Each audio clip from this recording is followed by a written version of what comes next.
La jeune femme du food truck ignora le PDG millionnaire dans la file d'attente jusqu'à ce qu'il murmure « Tu te souviens de moi ?» Il était à peine 7 heures du matin dans le vieux Nashville. Les rues vibraient du bourdonnement des navetteurs matinaux, du sifflement aigu des freins de bus et du cliquetis des commerçants ouvrant leurs portes. L'air frais d'automne était empli de l'odeur du café torréfié et du bacon grésillant, attirant une file de clients réguliers vers un petit food truck niché au coin des rues Pine et Fourth.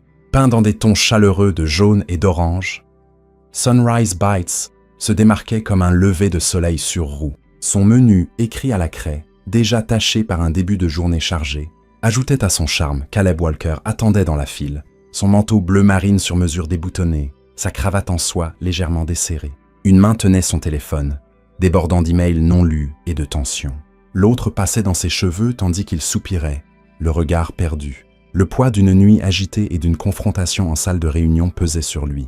Pour quelqu'un dont le nom résonnait dans les gros titres et les rapports financiers, ce coin de food truck était étrangement apaisant, réel, brut, anonyme. Alors qu'il s'avançait, prêt à parler, une voix claire s'éleva du camion. « Bonjour à tous. Désolé, mais il ne nous reste plus qu'un seul wrap de petit déjeuner. » j'annonça une femme à l'intérieur. Caleb ouvrit la bouche. « Alors je vais prendre... » Elle l'interrompit doucement, apparaissant dans l'embrasure, essuyant ses mains sur un tablier fané orné de tournesol. « Je crois que M. Hargrove était devant vous. » Elle sourit, ni mielleuse ni dédaigneuse, juste sûre d'elle. Caleb se retourna, clignant des yeux. Derrière lui se tenait un homme âgé, appuyé sur une canne usée, arborant une épingle de la marine américaine sur sa casquette. L'homme inclina légèrement la tête, un peu surpris lui-même. Nathalie, la femme blonde qui gérait le camion, se pencha en avant, sa voix plus douce. « Comme d'habitude, monsieur ?»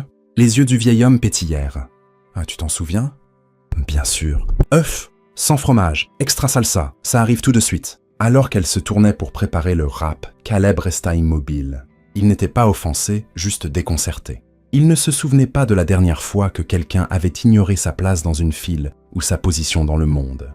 Il baissa les yeux sur sa montre, puis les releva vers le camion. Personne d'autre ne semblait surpris. La file avançait comme toujours. « Eh bien, » dit-il la voix basse mais amusée, « c'est juste. » Sans se retourner, Nathalie répondit d'un ton pragmatique. « Je gère cet endroit comme ma grand-mère gérait sa cuisine. Premier arrivé, premier servi. Peu importe si c'est un milliardaire ou un boulanger. » Elle parlait avec naturel, sans une once de sarcasme. Elle ne savait pas qui il était. Ou peut-être le savait-elle et s'en fichait. Caleb rit doucement, sincèrement. Cela faisait longtemps qu'il ne s'était pas senti aussi invisible. Et étrangement, ça lui faisait du bien. « Bon, » dit-il en inclinant légèrement la tête. « Je suppose que je vais prendre ce qui reste. » Nathalie se tourna alors, croisant son regard pour la première fois.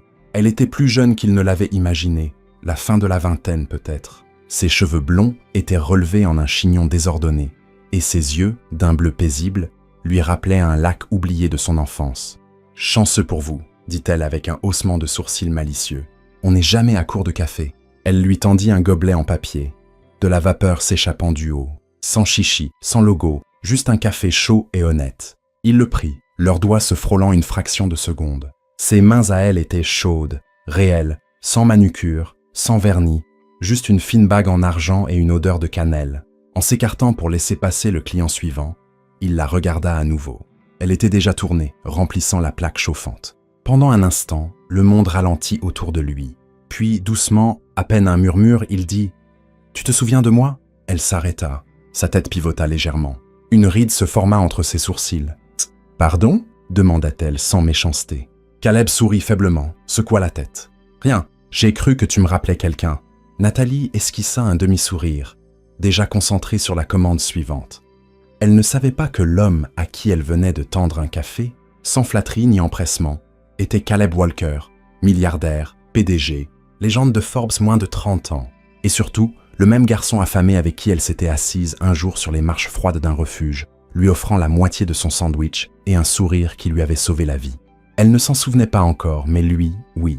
Le lendemain matin, juste après l'aube, le ronronnement familier des pneus s'arrêta au coin de Pine et Fourth. Caleb Walker était assis à l'arrière de sa berline noire élégante, regardant par la fenêtre, non pas des prévisions ou des acquisitions, mais cherchant un food truck jaune et orange. « Même endroit, monsieur Walker ?» demanda son chauffeur. Caleb hocha la tête. « Même endroit. » Lorsqu'il descendit sur le trottoir, Une petite file s'était déjà formée. Les habitués discutaient, leurs gobelets de café réchauffant leurs mains. Et elle était là, Nathalie, versant du sirop sur des gaufres pour un bambin et sa mère, la lumière du soleil accrochant les mèches de ses cheveux dorés. Il prit discrètement sa place dans la file. Le 3e matin consécutif, Nathalie leva les yeux et esquissa un sourire narquois. « Encore vous ?» dit-elle, déjà en train de verser un café noir. « Je commence à croire que vous ne vivez pas dans une tour de bureau. » Caleb sourit. « J'aime le café. » Elle lui tendit le gobelet. « Ouais, c'est pour ça que vous ne commandez jamais à manger. »« Je ne suis pas un homme de petit déjeuner, » dit-il en haussant les épaules. Elle haussa un sourcil. « Vous ne commandez jamais à manger ?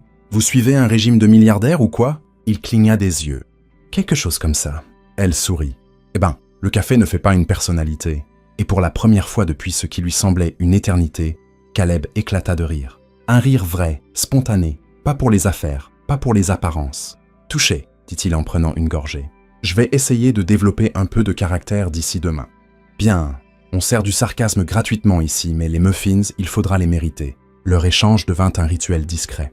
Nathalie remarquait qu'il hésitait toujours avant de commander, ses yeux glissant sur le menu comme s'il allait demander quelque chose de plus. Mais il ne le faisait jamais. Pourtant, elle se souvenait de ses préférences. Café moyen, sans crème, un sucre, mélangé précisément après la 3e gorgée. Et Caleb, lui, remarquait tout. La façon dont elle se baissait pour lasser les chaussures d'une petite fille. Comment elle glissait toujours un petit pain à Monsieur Lorenzo en fauteuil roulant. La manière dont elle chantonnait doucement, en essuyant les distributeurs de serviettes. Il voyait la gentillesse dans chacun de ses gestes, sans ostentation, sans performance. « Tu te souviens toujours de ce que les gens aiment ?» « Ah, dit-il un matin en prenant son café. Nathalie leva les yeux. « C'est un peu le boulot, non ?»« Non, répondit Caleb. Pas tout le monde le fait comme toi. » Il y avait quelque chose dans sa voix, une sincérité désarmante. Nathalie inclina la tête, cherchant à comprendre. Mais d'autres clients arrivèrent, et le moment passa. Ce soir-là, dans son appartement en hauteur, Caleb se versa un verre et ouvrit une petite boîte en bois qu'il n'avait pas touchée depuis des années. À l'intérieur, une serviette en papier froissée, brune, douce et usée. L'encre avait presque disparu, mais les mots étaient toujours là. « N'oublie pas, tu as un avenir ». L'écriture était bouclée, comme celle d'un enfant.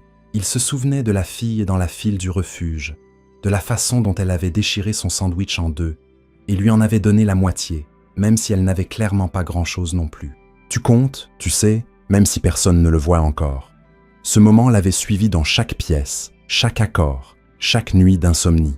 Et maintenant, il était presque sûr que c'était elle. De l'autre côté de la ville, Nathalie était assise en tailleur sur le sol de son appartement, triant une boîte en fer remplie de souvenirs. Vieux boutons, un bracelet de camp d'été, des polaroids fanés, et au fond, une serviette froissée et fragile. Elle la déplia lentement. « N'oublie pas, tu as un avenir !» Son souffle se bloqua. Elle se souvenait de ce garçon, dehors, au refuge, veste sale, poings serrés, yeux pleins de silence. Elle lui avait offert son sandwich. Il n'avait rien dit, mais quelque chose dans son visage était resté avec elle toutes ces années.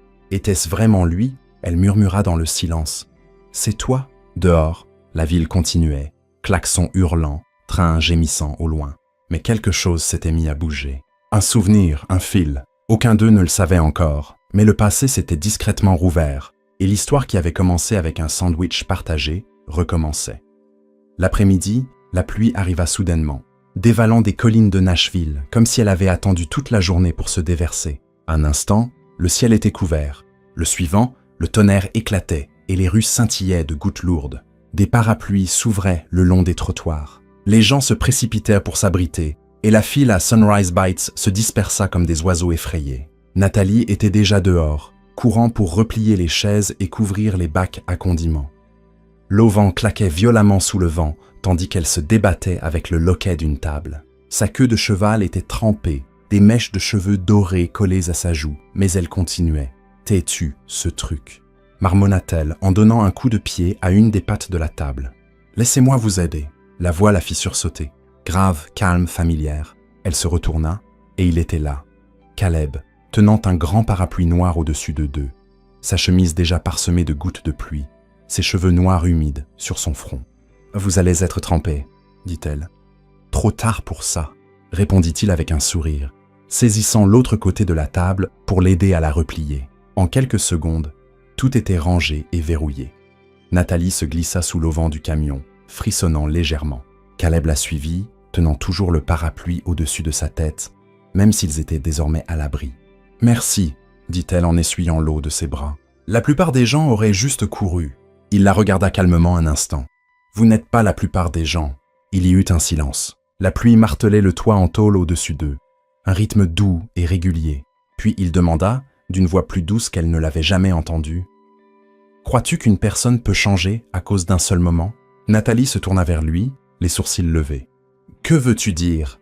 Je veux dire, si toute ta vie allait dans une direction, et qu'en quelques minutes seulement, quelqu'un disait ou faisait quelque chose qui te faisait croire que ça n'avait pas à être ainsi, est-ce que ça pourrait suffire à changer une personne ?» Elle ne répondit pas tout de suite. Au lieu de cela, elle étudia son visage. Pas de sourire malicieux cette fois, pas de sarcasme, juste une attente silencieuse. « Si le moment est assez fort, dit-elle doucement, alors oui, je pense que oui. » Caleb hocha la tête, son regard dérivant au-delà d'elle, comme s'il scrutait le temps. « J'avais 10 ans, dit-il. Je vivais dans un refuge à l'extérieur de Knoxville. Ma mère venait de partir, sans mots, sans au revoir. Je me souviens être assis sur les marches en ciment froide devant la file de distribution de nourriture, essayant de ne pas pleurer, mais échouant. Nathalie cligna des yeux. Cette image tirait sur quelque chose en elle. « Une fille est sortie de la file, continua-t-il. Elle avait les cheveux blonds, des baskets sales, et tenait 2 sandwichs dans ses mains. Elle s'est arrêtée devant moi, s'est assise comme si nous étions de vieux amis, et m'a donné la moitié. » Le souffle de Nathalie se coupa. Elle n'a pas demandé pourquoi je pleurais. Elle n'a pas essayé de réparer quoi que ce soit. Elle s'est juste assise avec moi et, avant de partir, elle m'a tendu une serviette en papier avec quelque chose d'écrit dessus. Il la regarda, une fragilité dans son expression. C'était écrit « N'oublie pas, tu as un avenir ». Nathalie le fixa, immobile. Le bruit de la pluie sembla s'éloigner. Caleb détourna les yeux, presque gêné. « Ça semble idiot, je sais. Mais j'ai gardé cette serviette. C'était la première fois de ma vie que je croyais que quelqu'un me voyait vraiment, que peut-être j'avais de l'importance. » Sa voix n'était qu'un murmure. « Tu l'as encore ?» Il hocha la tête. « Oui, dans une boîte. Je ne l'ai montré à personne jusqu'à il y a quelques nuits. » Nathalie ouvrit la bouche, mais aucun mot n'en sortit. Sa gorge était trop serrée. Elle se souvenait du sandwich, du garçon, de ses mains tremblantes, de la façon dont elle avait arraché une serviette du distributeur et écrit la première chose qui lui était venue au cœur. Elle ne connaissait même pas son nom. Elle se souvenait juste de sa solitude et de combien cette solitude lui semblait familière.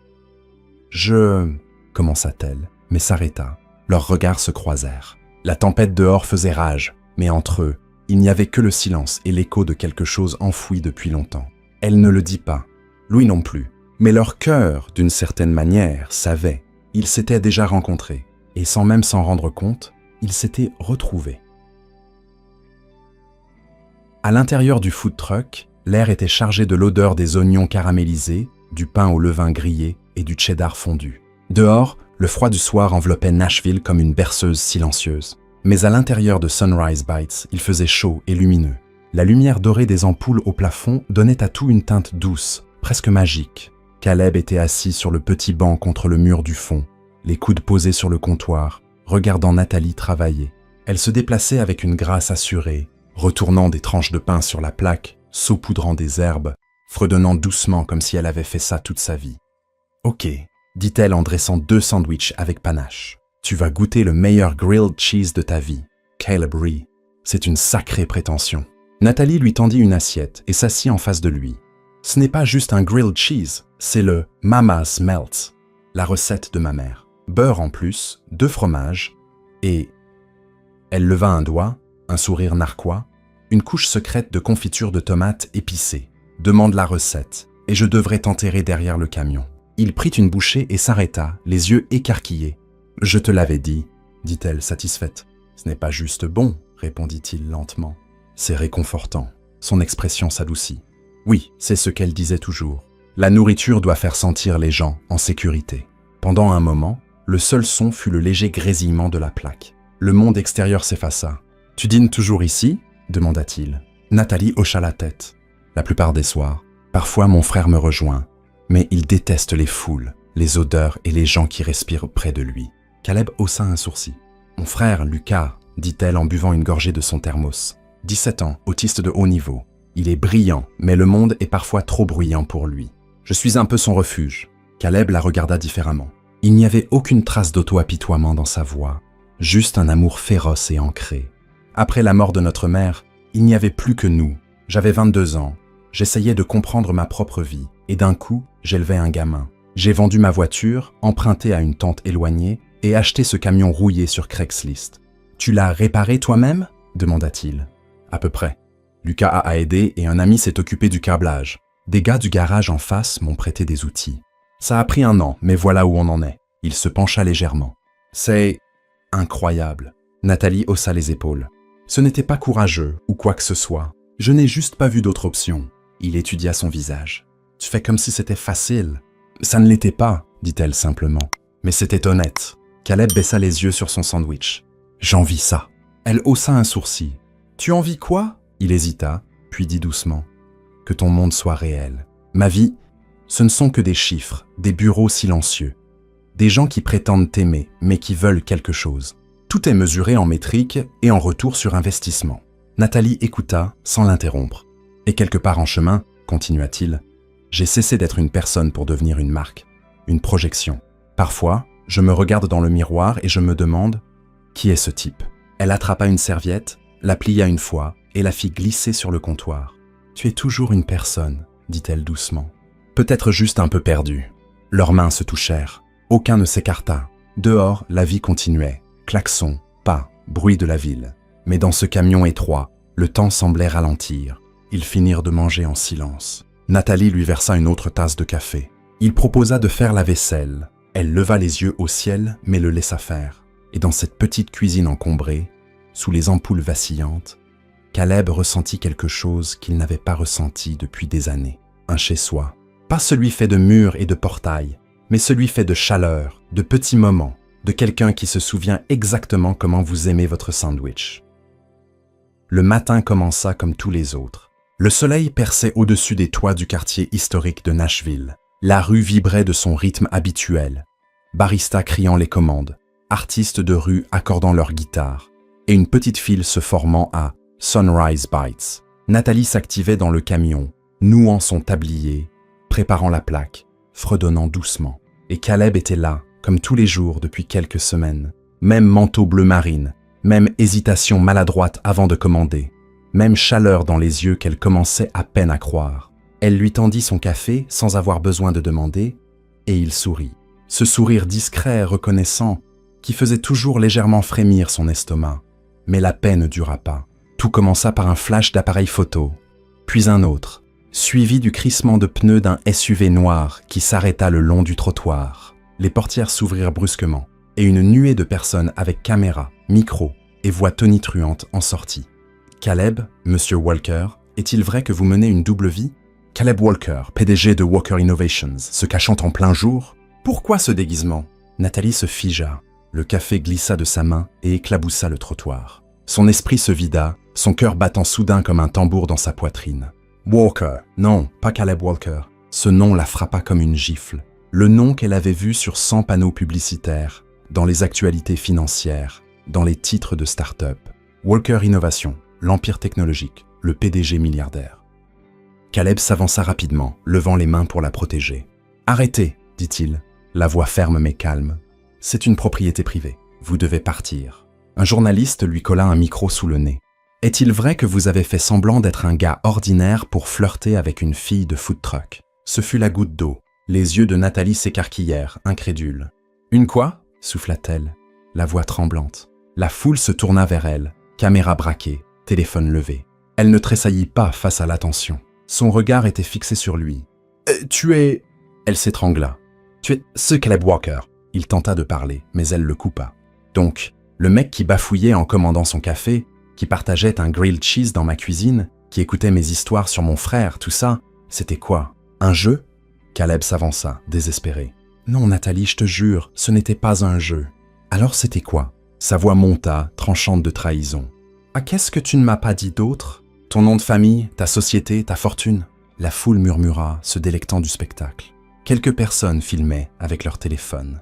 Caleb se tourna furieux. « Éteignez ça. » Ce n'est pas une conférence de presse. Mais il était trop tard. Nathalie se tenait droite, les bras croisés sur la poitrine, la mâchoire serrée pour retenir le flot derrière ses yeux. « Privé », dit-elle amèrement, « comme nos dîners, nos histoires, nos rires. » Le visage de Caleb se tordit de douleur. « Je n'ai pas menti pour te manipuler. Je ne suis pas venu ici pour te piéger. »« Alors pourquoi as-tu menti ?»« Parce que je ne voulais pas que tu me regardes comme tout le monde, » cria-t-il. « Je voulais juste être vu comme moi.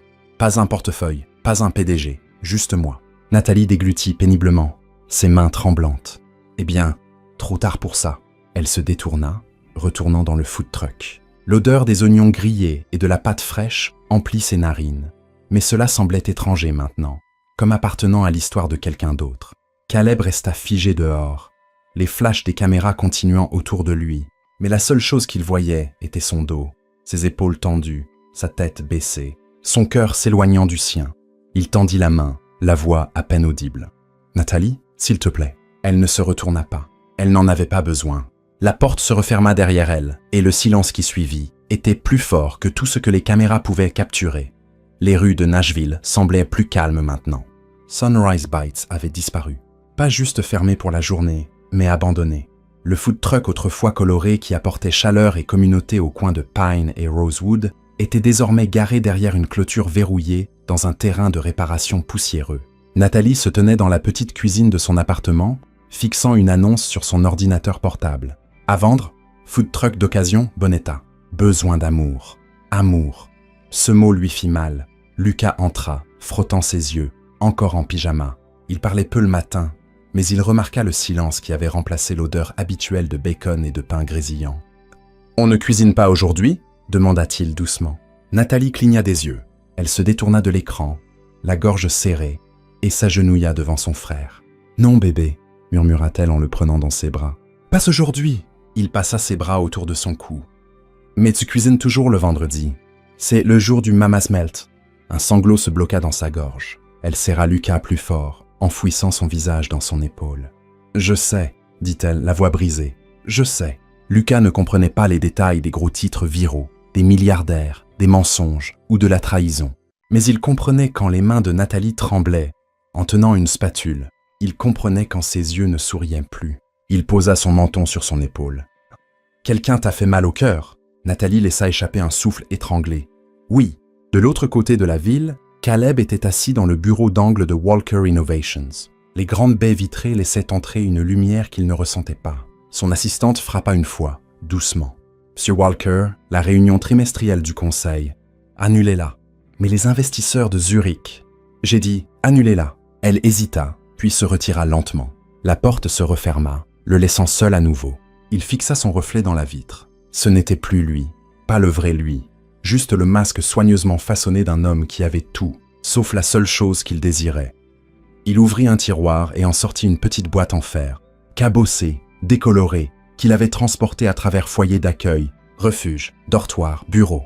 À l'intérieur, sous de vieilles photos et des reçus, se trouvait un morceau de papier carré, jauni par le temps, mais encore lisible. « N'oublie pas, tu as un avenir », écrit à l'encre bleue, un peu de travers, probablement fait à la hâte. Il se souvenait encore du jour où elle le lui avait donné. Un garçon maigrelet, les joues sales, une tempête dans la poitrine. Une fille avec un sandwich chaud, des yeux doux et une lueur d'espoir à laquelle il ne croyait pas.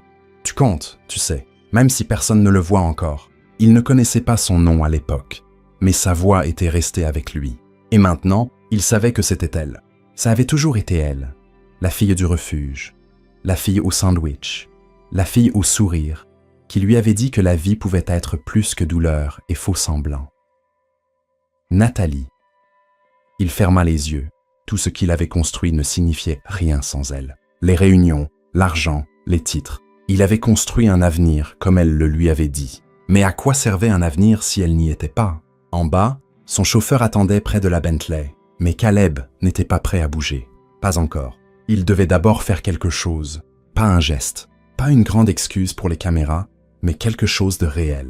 Quelque chose qui dise « Je te vois. Je me souviens de toi. J'ai besoin de toi. » Et cette fois, il ne mentirait pas. Cette fois, il se battrait pour la vérité. Car ce n'est qu'à cet instant qu'il réalisa qu'elle n'était pas seulement une fille dont il était tombé amoureux, Elle était la raison pour laquelle il avait jamais cru en l'amour. La salle de bal était élégante. Lustres en cristal au plafond, couverts en argent tintant doucement en bas. Le gala annuel des distinctions des petites entreprises de Nashville battait son plein, rempli de costumes impeccables, de robes scintillantes et du murmure discret des conversations d'affaires. Nathalie se tenait à l'arrière, près de la sortie. Elle n'avait pas prévu de venir. Rosa l'avait suppliée de sortir de l'appartement, d'arrêter de laisser la tristesse infuser dans ses os comme un thé trop fort. Nathalie avait cédé, surtout pour lui faire plaisir. Elle ne savait pas que Caleb parlerait. Veuillez accueillir le PDG de Walker Innovations, Monsieur Caleb Walker. Son souffle se coupa. Son premier réflexe fut de partir, mais ses pieds refusèrent. Elle resta. Caleb marcha jusqu'au podium. Il portait un costume noir, sans cravate, les 2 premiers boutons de sa chemise défaits. Des cernes marquaient ses yeux, une immobilité dans ses mouvements qu'elle n'avait jamais vue. Il sortit une feuille de papier, s'arrêta, la plia en 2 et la posa sans la lire.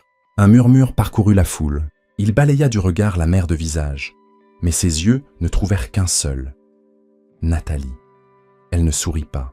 Elle ne hocha pas la tête, mais elle resta. Et il commença. « On m'a demandé de parler de leadership ce soir, » dit Caleb, la voix calme, mais teintée de quelque chose de plus profond, d'innovation, de vision, de succès. J'avais préparé quelque chose, des graphiques, des points clés, l'habituel. Il baissa les yeux, puis les releva. « Mais je l'ai jeté, parce que rien de tout ça ne semblait réel. » La salle se tut. Caleb prit une inspiration. « Elle gérait un food truck, dit-il simplement. Moi, une entreprise. Elle se levait avant l'aube, nourrissait 100 personnes avec 2 mains et une plaque chauffante. Moi, je siégeais dans des salles de réunion à parler d'échelle et de stratégie. » Il marqua une pause. « Mais elle servait de la guérison.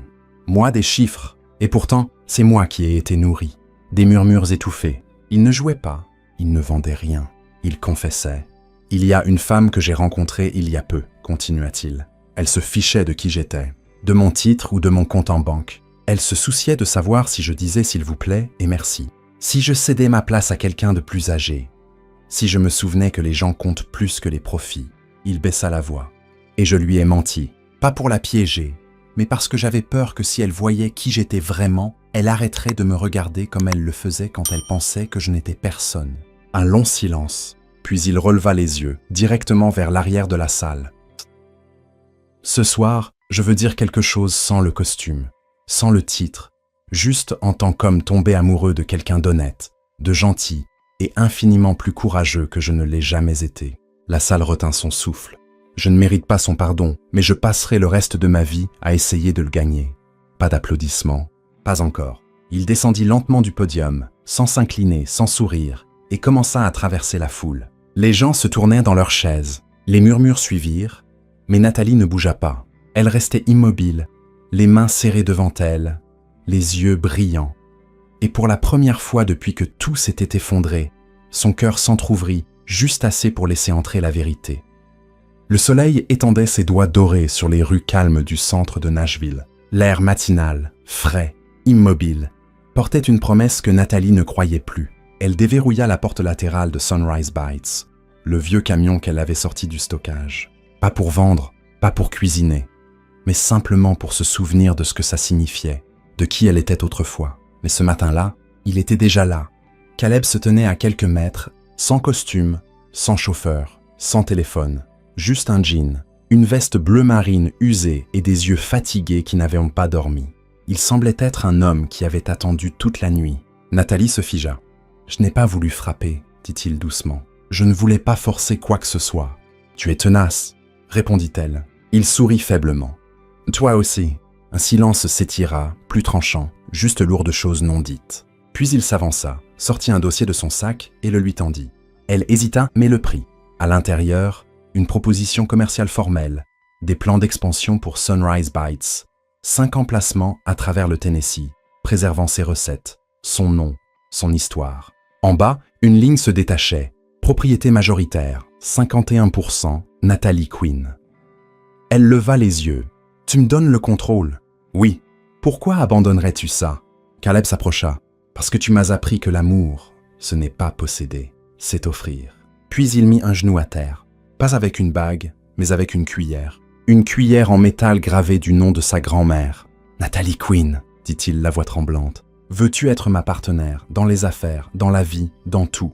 Les larmes montèrent. Son rire perça à travers elle comme une lumière. « Seulement si tu promets de ne plus jamais faire semblant. »« Jamais, » murmura-t-il. Elle le releva dans ses bras et le serra comme un foyer.